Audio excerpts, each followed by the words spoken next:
ఏమ్మా మీ ఊరికి నీళ్లు రావా? వెలుగుల్లో నీళ్లు రాలేదా? ఇప్పుడు ట్యాంక్ నీళ్లు కొంటున్నారా? ఎంత బిందె నీళ్ళు ఎంత? ఎంతమ్మా? 2 రూపాయలు ఫస్ట్ సార్, మళ్ళీ 2 రూపాయలు ఒక బిందె.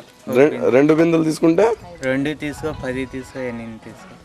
वोट डालते नहीं, पानी छोड़ो वोट लेके जाओ, हमने पैसे नको वोटा लेके चल जाओ। वो ये बार गए तो कहते फिर वोटा गए तो कहते हमने पानी डालते नहीं, छोड़ो ఓట్ లేక జాओ, నల్లాని చూడకో, పానీ చూడో. సౌకర్యం లేదు సార్, మీరు ఎక్కడ మా దయచేసి మాకు నీళ్లు సౌకర్యం లేదు. 20 ఏళ్ళు 30 ఏళ్ళు అయింది ఇక్కడ ఈదులో ఉన్నాము మహబూబ్ నగర్లో. నీళ్లు మాత్రం మాకు దొరకలా. బిందె వచ్చి 5 రూపాయలు ఇచ్చి కొనుక్కొని తాగుతున్నాము. మీరు దయచేసి ఈ ఓట్లు వెళ్ళేసిన అయిపోక తడికే మాకు బోర్లు వేస్తేనే సరిపోయి మీకు ఓట్లు వేసేది. ఇక్కడ 20 మంది ఈదులో ఉన్నాము అందరం.